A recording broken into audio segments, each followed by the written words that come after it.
नमस्कार प्रेक्षको, मी प्रज्ञा भगत. आपण पाहताय आपला आवाजच्या बातमीपत्रामध्ये आपणा सर्वांचं मनपूर्वक स्वागत. सर्वत्र पुणे मराठा क्रांती मोर्चाची जोरदार तयारी सुरू आहे.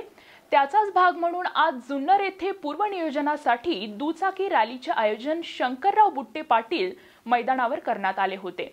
यावेळी जुन्नर शहर तसेच परिसरातील विद्यार्थी, महिला, पुरुष, युवक, युवतींनी दुचाकी रॅलीला मोठ्या संख्येने उपस्थिती लावली. पाहुयात विस्ताराने. जुन्नर शहरामधून एक क्रांतीमुख मोर्चाचा संदेश सर्वसामान्यांपर्यंत पोहोचावा यासाठी सर्वजण जुन्नर शहरामधून मोटरसायकल रॅली या ठिकाणी काढतोय. मोटरसायकल रॅली काढत असताना आजपर्यंत राज्यभरामध्ये चालले मोर्चे आपण सर्वांनी पाहिलेत. तालुका वाईज मोर्चे पाहिलेत, जिल्हा वाईज मोर्चे पाहिलेत, गाव वाईज मोर्चे पाहिलेत, गाव वाईज बैठका पाहिल्यात. त्या सर्वांमध्ये त्या ठिकाणी आपल्याला आपल्या राज्यानेच नव्हे तर त्या निमित्तानं या असणाऱ्या क्रांतीमुख मोर्चाच्या माध्यमातून या ठिकाणी सर्वसामान्यांपर्यंत पोहोचवण्यासाठी आजची ही रॅली त्या ठिकाणी काढतोय. रॅलीमध्ये सहभागी होणाऱ्या सर्व मराठा समाज बांधवांचं, सकल मराठा समाज बांधवांच्या वतीने प्रथमतः सहर्ष. पाठीमागच्यांनी सुद्धा पुढच्याला त्या ठिकाणी कुठेतरी संदेश देण्यासाठी हॉर्न वाजवायचा नाही. शांततेत त्या ठिकाणी फक्त गाड्यांचा आवाज असेल, घोषणा वगैरे त्या ठिकाणी कुणीही द्यायच्या नाहीत. शांततेत त्या ठिकाणी जायचंय. मार्ग पुन्हा एकदा आपल्याला सांगतोय. इथून आपण शिवाजी महाराजांच्या पुतळ्याचे जाणार आहोत.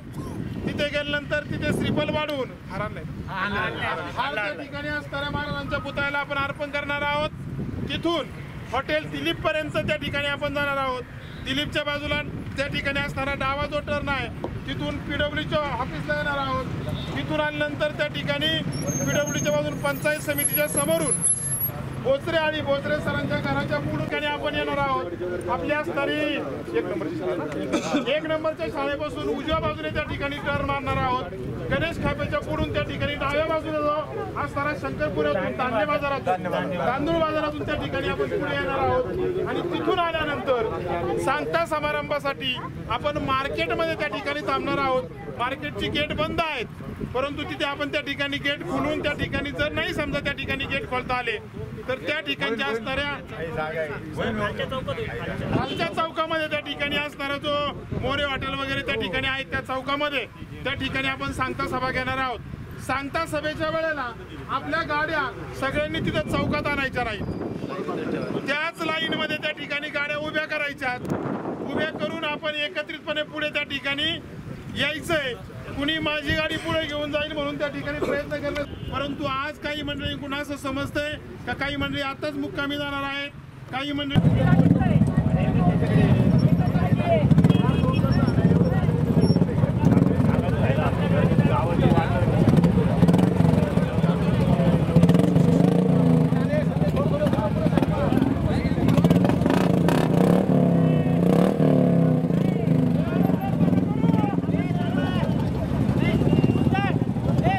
मराठी समाजावर अन्याय होतोय म्हणून मराठी समाज पेटून उठलेला आहे.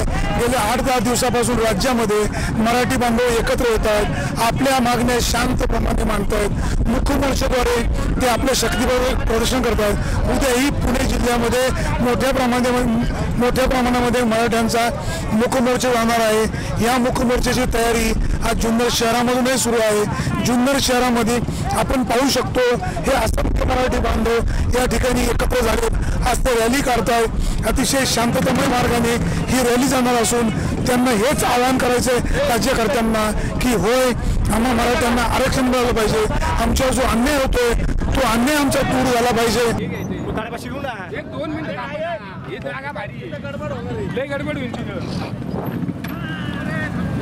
समाजावर नेहमीच अन्याय होतो. या अन्यायाला वाचा फोडण्यासाठी मराठे एकवटलेले आहेत. आम्हाला न्याय मिळाला पाहिजे, आम्हाला आरक्षण मिळालं पाहिजे.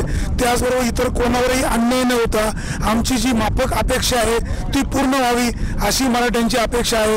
आज जुन्नर शहरामध्ये उद्याच्या पुणे येथे होणाऱ्या मोर्चाची पूर्वतयारी सुरू आहे. आज यांनी दुचाकी वाहनांची रॅली काढली आहे. माझ्यासोबत एक मुलगी आहे. काय तुझी शासनाकडून अपेक्षा आहे आपण जाणून घेऊयात. काय सांगशील? सर्वप्रथम आम्हाला इथं कुणी बोलवलं नाहीये, तर आम्ही आमच्या मनाने इथं आलेलो आहे. आणि कोपर्डीमध्ये जी काही त्या मुलीची हत्या केली आहे त्याचा आम्ही निषेध करतोय। आम्हाला त्या मुलीला न्याय मिळवून द्यायचा आहे, त्यासाठी आम्ही इथं आलो आहे। ज्या मुलांनी तिच्यावर अन्याय केला आहे त्या मुलांना लवकरात लवकर सर्वात मोठी शिक्षा द्यावी अशी आम्हाला वाटते।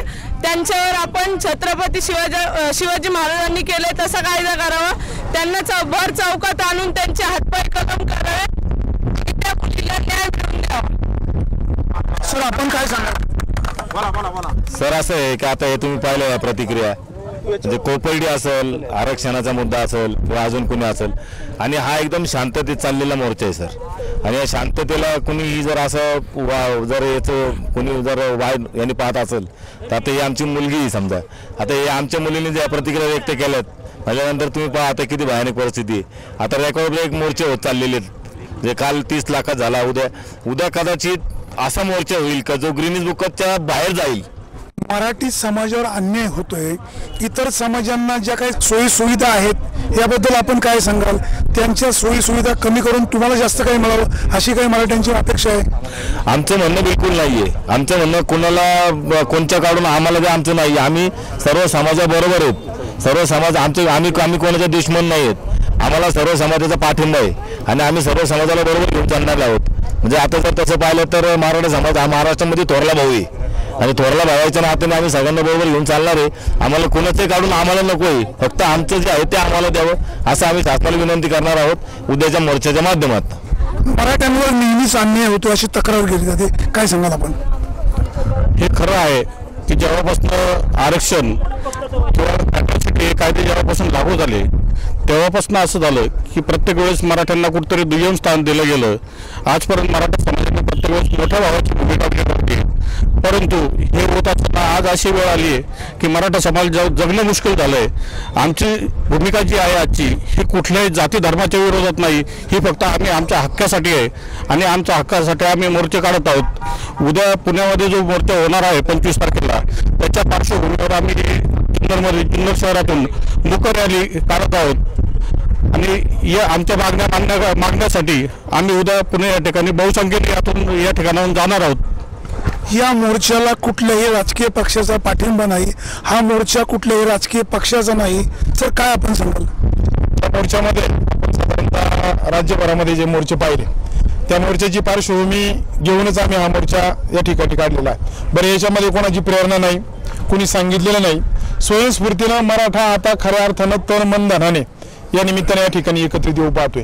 त्याचं कारण नेमकं जर म्हणाल तर कोपर्डीची जर घटना आपल्या जिवंत घटना सांगून गेलेली आहे की त्यामध्ये त्या ठिकाणी असणाऱ्या मराठा समाजावरती होणारा अन्याय निमूटपणे सहन करायचा म्हणून अॅट्रॉसिटी सारखा मुद्दा त्या ठिकाणी पुढे काढला जातो आणि नको त्या गोष्टीमध्ये त्या ठिकाणी त्या मराठा समाज बांधवाला त्या ठिकाणी त्याला अडचणी आणण्याचा प्रयत्न नेहमी आजपर्यंत केलेला आहे। काही घटना या कदाचित खऱ्या असतील तर त्यावेळेला मराठा समाजाने त्यावेळेला साथ देण्याचं काम त्या निश्चित प्रकारे त्या समाज बांधवांना केलं। अॅट्रॉसिटीचा दुरुपयोग होतोय, नक्कीच अॅट्रॉसिटीचा बऱ्याच ठिकाणी दुरुपयोग होतोय, हे आपल्याला त्या ठिकाणी असणारा तुम्ही मीडियाचं काम करताय त्या माध्यमातून त्या ठिकाणी तुम्हाला बऱ्याचशा गोष्टी ज्ञात आहेत आणि मग याच्या विरोधात कुठेतरी समाज एकत्रित येऊ पाहतोय। त्याचबरोबर दुसरी एक खंत आमच्या असणाऱ्या समाज बांधवांना या ठिकाणी जाणवतीये ती म्हणजे आरक्षण। कारण एकाच बेंचवर बसणारा मुलगा तो त्या ठिकाणी असणाऱ्या आता बाकीच्या जातींवरती आम्हाला त्या ठिकाणी बोलायचा अधिकार नाही किंवा बोलू शकत नाही आम्ही, कारण त्यांना त्या ठिकाणी हक्काने मिळालेलं आहे।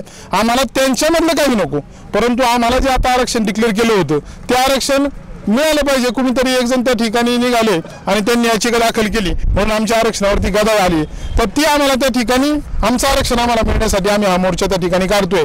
एका बेंचवर बसणारी 2 मुलं, त्यामध्ये असणारा मराठा समाज बांधव असेल तो 91, 93%, 95% पाडतोय आणि दुसरा असणारा त्या ठिकाणचा असणारा वेगळ्या ज्यांना आरक्षणाचा लाभ मिळतोय अशा असणारा संवर्गातील मुलगा त्या ठिकाणी 60-65% पाडून त्या ठिकाणी तो एमडी होतोय, मेडिकलमध्ये प्रवेश घेतोय, पण आमचा असणारा फक्त बीएससी बरोबर त्या ठिकाणी सांभाळावं लागतं, बीएससी होतोय आणि मग अशा प्रकारे त्या ठिकाणी त्याला पुढे जॉब मिळायला फार अडचणी येतात। म्हणून खऱ्या अर्थानं आरक्षणाचा एक मुद्दा त्या ठिकाणी घेऊन ही सगळी तरुण मुलं आहेत, याच्यामध्ये कुणी पुढारी नाही, कोणताही पक्ष नाही, कोणताही पक्षाचं नेतृत्व नाही, कारण आमच्या असणाऱ्या या मोर्चामध्ये नियोजनाच्या मीटिंगमध्ये सुद्धा त्या ठिकाणी काही मंडळी श्रेय घेऊ पाहत होती, परंतु त्या मंडळींना आम्ही 4 हात दूर राहून त्या ठिकाणी त्यांना सांगितले की बाबा आम्ही आमच्या असणाऱ्या आज राज्यामध्ये सगळीकडेच मराठी एकवटलेले आहेत। जर ह्या राज्य शासनाकडनं मराठ्यांना न्याय मिळाला नाही तर भविष्य काळामध्ये मराठ्यांची भूमिका काय राहील? भविष्य काळामध्ये जिल्हावाईज आता मोर्चे चालू आहेत। जिल्हावाईज मोर्चे संपल्यानंतर त्या ठिकाणी मुंबईमध्ये एक भव्य विराट मोर्चा या निमित्ताने या ठिकाणी काढणार आहे। आम्ही समाज बांधव त्या ठिकाणी एकत्रितपणे त्याची वेळ वार दिनांक निश्चित करू। त्यावेळेला त्या ठिकाणी अशी आक्रमक भूमिका आमची असणार आहे की मुंबईमधून बाहेरच पडायचं नाही। आता मुख्यमंत्री महोदय त्या ठिकाणी म्हणतायत की चर्चा करण्यासाठी या म्हणून, असा सांगावा त्या ठिकाणी काही माध्यमांमधून त्या ठिकाणी फिरतोय, परंतु चर्चा करायची कोणाबरोबर हा प्रश्न त्यांच्या समोर आज त्या ठिकाणी प्रामुख्याने आहे। आणि मग चर्चा करण्यासाठी आम्ही मुंबईमध्ये त्या ठिकाणी आमच्या असणाऱ्या प्रत्येक जिल्हावाईज एक प्रतिनिधी त्या ठिकाणी मोर्चामध्ये देऊ आणि त्यावेळेला त्या ठिकाणी शिष्टमंडळासमवेत मुख्यमंत्री महोदयांसमोर त्या ठिकाणी चर्चा करायला आम्ही सगळेजण एकत्रित त्या ठिकाणी विराट मोर्चाला उपस्थित राहणार आहोत। उद्या पुणे जिल्ह्यामध्ये पुणे शहरामध्ये हा मोर्चा आहे, याची पूर्वतयारी काय झालेली आहे आणि जुन्नर तालुक्यातून साधारण किती मराठे एकत्रित येऊन जातील? साधारणपणे त्या ठिकाणी असणाऱ्या पुण्यामध्ये त्या ठिकाणी प्रामुख्याने जो प्रश्न भेडसावतोय तो पार्किंगच्या बाबतीमध्ये अतिशय चांगल्या प्रकारचं नियोजन त्या ठिकाणी केलेलं आहे। त्याचप्रमाणे काही मराठा समाजाचे असणारे कॉलेजचे तरुण विद्यार्थी स्वयंसेवक या भूमिकेतून त्या ठिकाणी रस्त्यावरती काम करतायत। त्या ठिकाणी गाडी पार्क कुठं करावी, त्या ठिकाणचा असणारा जो काही कचरा असेल, त्या ठिकाणचं असणारं नियोजन असेल, अचानक जर एखादा लोंढा आला तर त्याला नियंत्रित करण्यासाठीचं काम असेल, त्या ठिकाणी कुठल्याही पोलीस यंत्रणेवरती कुठल्याही प्रकारचा दबाव न येता आमचे स्वयंसेवक मंडळी त्या ठिकाणी काम करणार आहेत। आणि हे सगळं करत असताना जुन्नर तालुक्यामधून आमच्या असणाऱ्या अपेक्षेप्रमाणे त्या ठिकाणी आम्ही टार्गेट ठेवलेलं आहे 1,11,111 समाज बांधव त्या ठिकाणी सहभागी व्हावेत अशी आमची अपेक्षा आहे। परंतु आता गावागावच्या होणाऱ्या मिटिंग आम्ही पाहिल्या, गावागाव त्या ठिकाणी आम्ही दौरे केले, तर गावागावातून त्या ठिकाणी स्वयंस्फूर्तीनं प्रामुख्याने कॉलेजच्या तरुण तरुणी असतील, त्या ठिकाणी असणाऱ्या महिला भगिनी असतील, गावातील असणारे ज्येष्ठ नागरिक असतील, ज्येष्ठ नागरिकांनी अशा प्रतिक्रिया दिल्यात की बाबा आम्ही आजपर्यंत फार भोगले, तुम्हाला शिकवले, लहानाचं मोठं केलंय, परंतु काही क्वचित कुटुंबामधली मुलं त्या ठिकाणी त्या असणाऱ्या आरक्षणाच्या मुद्द्यामुळे नोकरीला लागली आणि आमचाच एक समाज बांधव त्या ठिकाणी शेतामध्ये काम करतोय। शेतकऱ्यांची परिस्थिती आपण पाहतोय, आता असणाऱ्या पितृपक्षामध्ये त्या ठिकाणी तरकारी भाजी नेहमी महाग होत असते, परंतु आता 100 रुपये घेऊन गेलो तर एक भली मोठी पिशवी भरून आपण त्या ठिकाणी घरी घेऊन येतोय, अशी परिस्थिती शेतकऱ्यांची आहे। आणि म्हणून त्या ठिकाणी शेतामध्ये काम करणारा सुद्धा आमचा मित्र जो असेल, समाज बांधव असेल, त्यालाही त्या ठिकाणी आनंद अडचणींना सामोरं जावं लागतं। म्हणून आरक्षणाच्या माध्यमातून त्याला कुठेतरी त्या ठिकाणी त्यावेळेला जर नोकरी मिळाली असती तर तो आज त्याचं कुटुंब चांगल्या प्रकारे त्याने रूपरेषेला आणलं असतं, अशा प्रकारची खतखत आमच्या समाजाच्या मनात। सर, आजपर्यंत सगळ्याच राजकीय पक्षांनी मराठ्यांना झुलवत ठेवलेलं आहे, कसं पाहता याकडे? नाही, हे तर आहेच ना, कारण आपण पाहतोय की संविधान सभेमध्ये असणारे सदस्य त्या ठिकाणी साधारणतः 150च्या पुढेच आहेत प्रत्येक वेळेला। मराठा समाज बांधवांनी त्या ठिकाणी काय केलं की आम्हाला कुठेतरी पद मिळालं का संपले झाले बाजूला, अशा प्रकारची परिस्थिती या निमित्तानं होतीये। मग त्याच्यामध्ये नाव मी कोणाची कोणत्याही पुढायची घेणार नाही, कारण त्या ठिकाणी राजकीय वळण आम्हाला मुळात या मोर्चाला द्यायचंच नाही। आपल्याला सर्वांना ज्ञात आहे की मराठा समाजाचं कैवार घेऊन, शेतकऱ्यांचं कैवार घेऊन अनेक नेते पुढे आले आणि पुढे आल्यानंतर त्यांना त्या ठिकाणी योग्य पद मिळालं, स्वतःची पोळी भाजली की त्या ठिकाणी समाज बाजूला सारला, अशा प्रकारची परिस्थिती आपल्याला पाहायला मिळाली। काय सांगा आपण? मराठा क्रांती मूक मोर्चा जुन्नर शहरामध्ये संध्याकाळी 4 वाजता बहुसंख्य तरुण, युवक, महिला या मोर्चामध्ये सहभागी झालेले आहेत आणि या मोर्चाचं प्रक्षेपण करण्यासाठी आपला आवाजने आम्हाला सहकार्य केलं, त्याबद्दल आपला आवाजच्या सर्व टीमचं मी जुन्नर तालुक्यातील मराठा क्रांती मूक मोर्चाचे सर्व आयोजक प्रयोजक यांचं मनापासून आभार मानतो। या मूक मोर्चाचं जे आयोजन उद्या केलेलं आहे ते अतिभव्य स्वरूपामध्ये आहे आणि या मोर्चामध्ये लहानांपासून तर वयस्करांपर्यंत सर्वजण मराठी बांधव याच्यामध्ये सहभागी होणार आहेत आणि हा मोर्चा अतिशय विशाल पद्धतीनं आणि अतिशय शांततेच्या मार्गाने सर्व मराठा बांधव पार पाडतील अशी मला आशा आहे। आपण पाहू शकतो मराठ्यांच्या भावना अतिशय तीव्र आहे। आम्हाला कोणाच्या ताटातलं नको, आम्हाला कोणाची भाकर नको, आमच्या जी हक्काची भाकर आहे तीच आम्हाला मिळावी। सर्वप्रथम मी आपला आवाजचे मुख्य संपादक अतुल परदेशी साहेब, त्याचबरोबर वाणी साहेब यांचं मनपूर्वक अभिनंदन करतो की आपण संपूर्ण राज्यामध्ये पाहतोय की जो बहुजन समाजाचा जो पाठीराखा होता की ज्याने बहुजन समाजाला आपल्या पंखाखाली घेतलं, तोच मराठा समाज आज कुठेतरी पेचलेला आहे। अन्याय अत्याचार याच्या खाली तो गाडला गेला चाललेला आहे आणि ही खतखत, 40 वर्षांची खतखत ही कोपर्डीच्या घटनेतून आज खऱ्या अर्थाने बाहेर पडली। मराठी समाजाला न्याय मिळाला नाही तर आम्ही स्वस्थ बसणार नाही, या सरकारलाही सत्तेवर राहू देणार नाही, आम्हाला न्याय मिळालाच पाहिजे अशीच त्यांची अपेक्षा आहे। सुरेश वाणी, आपला आवाज, जुन्नर।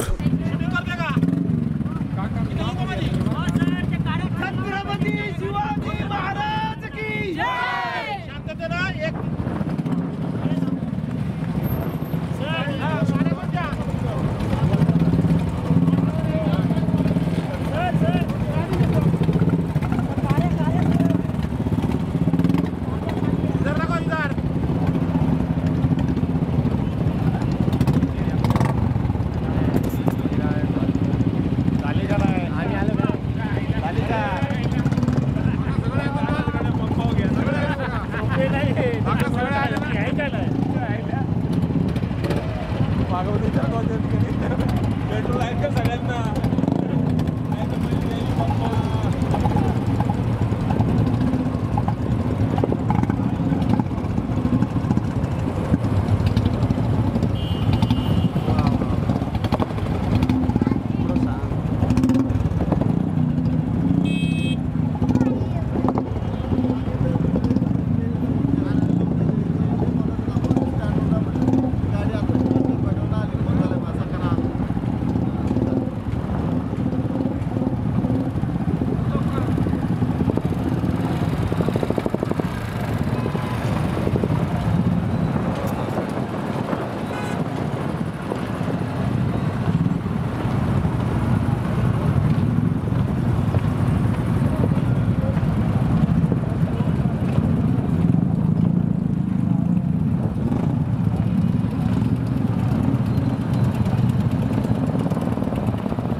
कशाला लावायचं फक्त दोन्ही बाजूला बांध तिकडे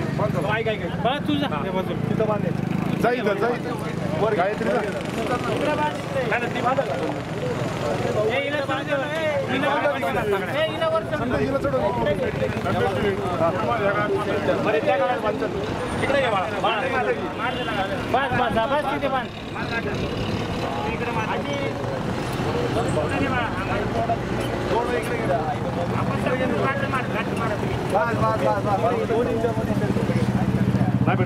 हो आमले सर बारू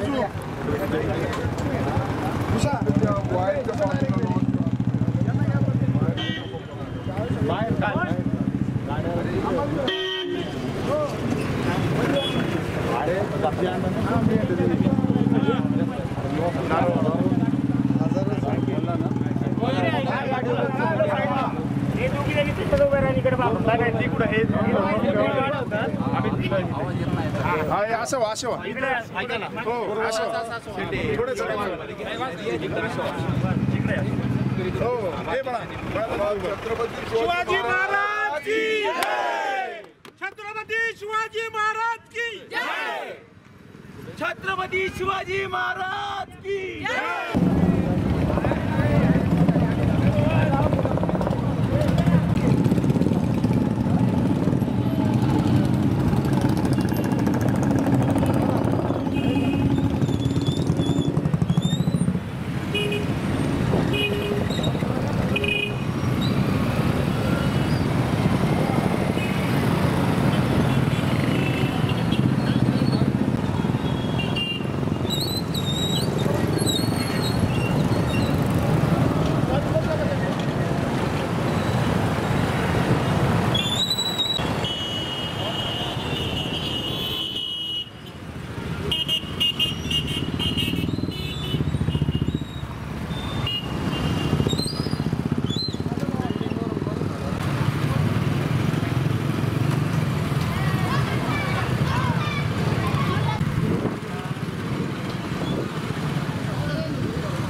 या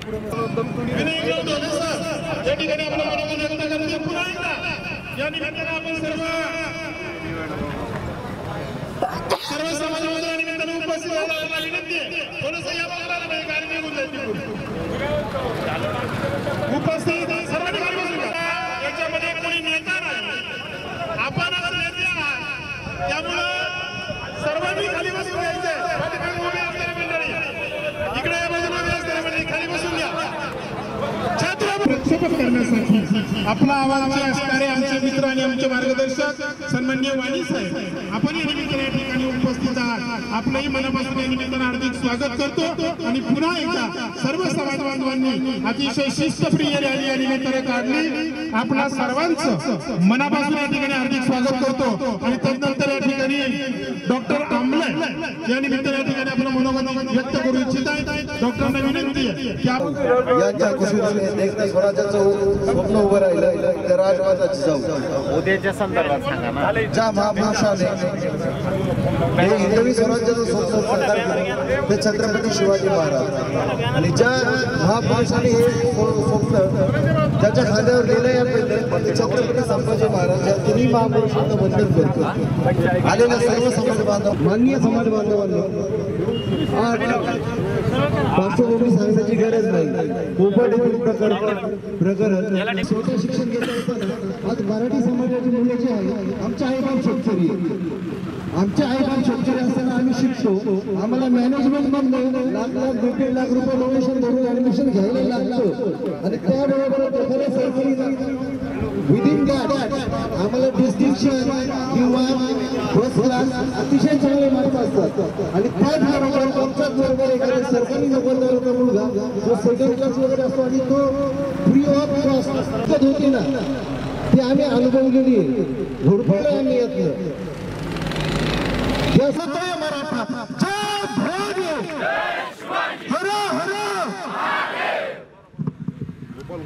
सर्वांनी तिथं पोहोचावं, कारण जे उशिरा निघतील त्यांना ट्रॅफिकमध्ये अडकून उभे असतील, त्यानंतर त्यांच्या मागोमाग जे आपल्या महिला भगिनी आहेत त्या असतील, त्याच्या मागे डॉक्टर्स आणि इंजिनियर्स असतील, त्याच्या मागे सर्व वृद्ध मराठा बांधव असतील आणि सर्वात शेवटी तरुण असतील. या ठिकाणी राजकारणी लोक आहेत, पुढारी आहेत, नेते मंडळी, त्यांना जर याच्यात सहभागी व्हायची इच्छा असेल तर ते सर्वात शेवटी असतील. कारण या ठिकाणी आपण राजकीय पुढाऱ्यांना किंवा चमचेगिरी करणाऱ्यांना कुठलंही आपण स्थान देणार नाहीये. हा मोर्चा आहे, हा सर्वसामान्य मराठा समाजाचा मोर्चा आहे, याचं सर्वांनी आपण भान ठेवायचं आहे. त्याबद्दल सर्वांचे आभार. आपण आपल्याला माहिती की कोपर्डी येथे एका मुलीची हत्या झाली. ती हत्या आपल्याला त्या हत्येनुसार न्याय मिळवून द्यायचे आहे, त्यासाठी आपण सगळे आज इथे थांबले आहोत, मोर्चा काढला आहे. आज जेवढे उपस्थित आहेत तेवढ्या सगळ्यांना विनंती आहे की कृपया त्यांना सगळ्यांनी आपल्या बहिणींना, मातांना सगळ्यांना घेऊन यावं. आज आम्ही फक्त तिघी होतो, उद्या सगळे आले पाहिजे. खूप मोठी संख्या दिसली पाहिजे महिलांची. कृपया सगळ्यांनी घरी सांगावं, तो न्याय भेटलाच पाहिजे. आमचे मोठे भाऊ बहीण हे खूप शिकून सुद्धा आता घरी बसले आहेत, पण त्यांना आता काहीच करायला भेटत नाहीये. पण आम्ही जेव्हा शिकू तेव्हा आम्हाला काहीतरी करायला भेटलं पाहिजे आणि ह्यासाठी सर्व न्याय समान भेटलेच पाहिजे. जुन्नर तालुक्यात चोरी तसेच घरफोडीचे प्रमाण वाढत आहे. नारायणगाव येथील खडकवाडी वस्तीमध्ये चोरट्यांनी चांगलाच धुमाकूळ घातला असून येथील रहिवासी स्वप्नील सदानंद खैरे हे बाहेरगावी गेले असताना त्यांच्या घराचे कुलूप तोडून चोरीच्या पवित्र्यात असताना लोके जागे झाल्याने त्यांनी तेथून पळ काढला. तसेच रामदास डेरे यांच्या घरी देखील चोरी करण्यासाठी आलेल्या चोरांनी त्यांच्यावर प्राणघातक हल्ला केला. या सर्व प्रकरणामुळे परिसरात भीतीचे वातावरण आहे. यावेळी आपला आवाजचे प्रतिनिधी सचिन डेरे यांनी घेतलेला आढावा पाहूयात विस्ताराने.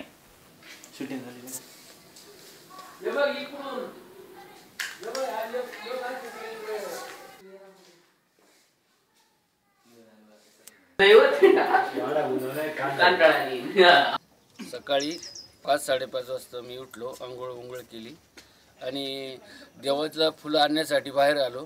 तर शेजारी आमच्या भावाचं घर आहे, तिथं बघतोय तर घर उघडं होतं. म्हणून मी पाहिलं काय झाले, तर घरात गेलो तर सगळे घरातले वस्तू अस्तव्यस्त केले होते आणि सगळीकडं सामान इकडे तिकडे करून टाकलं होतं. आमच्या मळ्यात 2-3 घरं अशीच फोडल्यात. आज रात्रीची ही घटना आहे. 2:30-3 वाजता ते प्रकार झालेला असं मला वाटतोय. तरी मी सकाळी 3-3:30 वाजता उठलो होतो. आमचा मुलगा बाहेर गेला असल्यामुळं तर त्यावेळेला मला काय कल्पना नाही आली. पण मी सकाळी आंघोळ केल्यानंतर फुलं आणायला गेल्यामुळं हे मला असं प्रकार घडला. आमच्या भावाचं घर आहे, आमच्या पाठीमागच आहे. मी असे प्रकार पाहिला आहे. मी नारायणगाव येथील पाटेखरे मळ्यातील खडकवाडीत राहणारा ज्येष्ठ नागरिक आहे. रात्री 2-2:30च्या दरम्यान आमच्या वाडीमध्ये 2-3 विचित्र घटना घडल्या. कोणीतरी भुट्टे चोर येऊन आमच्या मळ्यातील आमच्या भावाचं घर फोडलेलं आहे. घरातील सर्व सामान अस्ताव्यस्त पडलेलं आहे आणि पहाटे सकाळी 5-5:30ला मी उठलो असताना ही सर्व घटना मला पाहायला मिळालेली आहे. या अशा घटना आमच्या वाडीत आणखी 2 ठिकाणी घडलेल्या आहेत. एक डेरे सरांचं सुद्धा घर फुटलेलं आहे, तिथे असं सामान अस्ताव्यस्त पडलेलं आहे. आणि अशा या विचित्र घटना जर होऊ लागल्या तर आम्हा नागरिकांचं जीवन इथे धोक्यात आलेलं आहे. तेव्हा आपण याची जरूर दखल घ्यावी अशी नम्र विनंती. रात्री ठीक 2:30 वाजता कुत्री जास्त भुंकत असल्यामुळे मी जागा झालो. मी खिडकी उघडून बघितलं असता 2-3 व्यक्ती मला पाहून पळत सुटले आमच्या शेतातून. ते कॅनॉलच्या दिशेने पळत गेले. जर अशा घटना रात्री होत असतील, चोरटी येत असेल तर आम्हाला आमच्या आरोग्यास धोका आहे. तरी पोलिसांनी त्याच्याकडे दक्षता घ्यावी. रात्रीच्या वेळी 1:30च्या दरम्यान साधारणपणे आमच्या शेजाऱ्यांचा आम्हाला फोन आला. त्यांच्या दरवाजाला कोणीतरी धडका देत होतं आणि खिडकी देखील उघडलेली होती. म्हणून घाईघाईने आम्ही उठलो आणि पोलिसांना फोन लावला. तर पोलिसांनी त्यावेळी फोन उचलला नाही. आम्ही घरातून ज्यावेळी बाहेर आलो त्यावेळी आमच्या शेजारी राहणारे जे आहेत त्यांच्या घराला कुलूप होतं. ते बाहेर गावी गेलेले होते आणि त्यावेळी त्यांच्या घराकडे सहज लक्ष गेलं तर त्यांचं घर पूर्ण उघडं होतं. आतमध्ये बरंचसं सगळं साहित्य विस्कटून टाकलेलं होतं. आणि अशा या अवस्थेत आम्ही घाईघाईने जेव्हा शेजाऱ्यांकडे गेलो त्यावेळी त्यांची खिडकी पूर्ण उघडलेली दिसली आणि त्यांच्या दरवाजाची कडी देखील पूर्णपणे आतल्या साईडने वाकलेली होती. ते जर कदाचित जागे झाले नसते तर कदाचित त्यांचं देखील घर त्या ठिकाणी लुटून नेलेलं होतं. म्हणजे घरात माणसं असताना देखील ते घर उघडण्याचा त्यांनी प्रयत्न केला होता. आणि थोड्याच वेळाने वाडीतून पुन्हा आवाज आला. त्या ठिकाणी देखील बराचसा गोंधळ चालू होता. त्या ठिकाणी कुलूप असलेलं घर फोडण्यात आलेलं होतं आणि सकाळी पाहिलं असता त्या घरातलं देखील सगळं साहित्य अस्ताव्यस्त पडलेलं होतं. आणि आमच्या शेजारचं जे घर आहे त्यांच्याही साहित्याची बरीच तोडफोड झालेली आहे. त्यांच्या घरात संगणक, लॅपटॉप अशा किमती वस्तू आहेत. कपाट देखील पूर्ण फोडून टाकलेलं आहे. कुठलं साहित्य गेलं हे ते आल्याशिवाय आम्हाला या ठिकाणी सांगता येणार नाही. परंतु त्यांचं देखील या ठिकाणी बरंच नुकसान झालेलं आहे. या ठिकाणी आम्हाला संरक्षणाची गरज आहे. या ठिकाणी पाठीमागे देखील गेल्या वर्षी असंच बंद घरं फोडण्याचा प्रकार घडलेला होता. परंतु त्यावेळी देखील कुठलीही हालचाल पोलिसांकडून करण्यात आलेली नाही. त्यामुळे आता या ठिकाणी पोलिसांनी येऊन आम्हाला बंदोबस्त करून द्यावा अशी मागणी ग्रामस्थांकडून व्यक्त होत आहे. मी ना चोर आले, जागा झालो. जागा झाल्याच्या नंतर मी दरवाजापाशी आलो बाहेर. दरवाजा असा वाकला, जोरात त्यांनी धडक दिली. मग इकडे खिडकी पाहिली उघडी. त्यांनी खिडकी उघडून परत ते कापून हे झालं. मग दरवाजा त्यांनी ठोकला, तिकडे कपाट लोटलं हात घालून. नंतर मग माझा मुलगा ते उठले, मग ते पळाले बाहेर. असे ते पोलीस त्यापर्यंत पोलिसांचे येस्तवर ते निघून गेले, आलेच नाही. हां, आम्हाला असं संरक्षण पाहिजे संध्याकाळचं. नारायणगाव खडकवाडी या ठिकाणी रात्री 12 ते 3 या दरम्यान चोरट्यांनी दरोडा टाकला. त्यामध्ये रामदास डेरे यांच्या घरी त्यांचा मुलगा अमोल डेरे यांच्यावर प्राणघातक हल्ला केला. तसेच स्वप्नील सुखदेव खैरे यांचे बंद घर कुलूप तोडून त्या घरामधले काही मौल्यवान वस्तू नेल्या. तसेच घरातील सामान अस्तव्यस्त फेकून दिले. तसेच बबन डेरे सर यांचेही बंद घर फोडले व त्यांच्या बंगल्याच्या काचांवर दगडफेक केली. त्यामुळे आमच्या मळ्यामध्ये अतिशय भीतीचे वातावरण आहे. तरी पोलिसांनी रोज येथे गस्त घालावा अशी नागरिकांची मागणी आहे. चोरट्यांनी या ठिकाणी 3 घरे फोडून या ठिकाणी रात्रभर जो धुमाकूळ घातला, या ठिकाणी नागरिकांकडून अत्यंत तीव्र स्वरूपाच्या प्रतिक्रिया उमटताना दिसून येत आहे। सचिन डेरे, आपला आवाज, नारायणगाव। गेली 4 दिवसापासून सुरू असणाऱ्या परतीच्या पावसाने जुन्नर तालुका परिसराला चांगले झोडपून काढले आहे।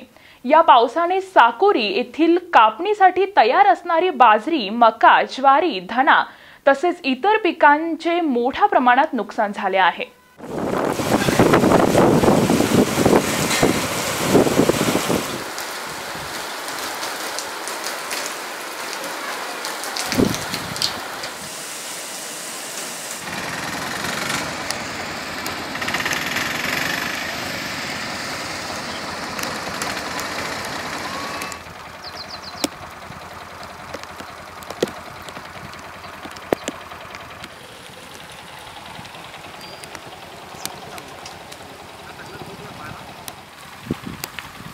या साकोरी परिसरामध्ये या 4 दिवसाच्या पावसामुळे उभ्या पिकांचं खूप मोठ्या प्रमाणामध्ये नुकसान झालेलं आहे। या पिकामध्ये मका असतील, बाजरी असेल, धना असेल, त्याचप्रमाणे इतर जी पिकं आहेत ती सगळी भुईसपाट झालेली आहेत। आणि माझं जर म्हणायचं असेल तर माझ्या 2 एकरामध्ये साधारणतः लाखभर रुपयाचं इथं नुकसान झालेलं आहे। या ठिकाणी शेतामध्ये कोणतं पीक केलं होतं आपण?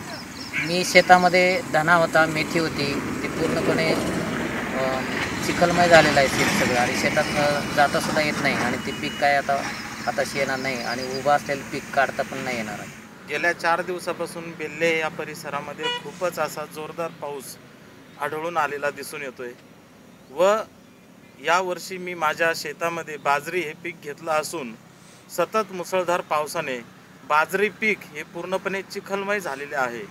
असेच बेल्ला परिसरामध्ये विविध जे शेतकऱ्यांनी चांगले पीक घेतले आहे त्यांचे खूपच मोठे नुकसान झाले आहे।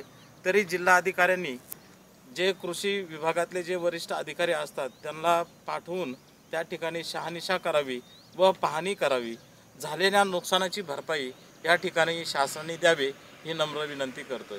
साकोरी, बेल्हा आणि निमगाव सावा या गावांमध्ये 4 दिवसापासून सुरू असणाऱ्या पावसामुळे शेतकऱ्यांच्या हातातोंडाशी आलेला पिकांचा घास या त्यांच्या हातातून निष्ठून गेलेला आहे।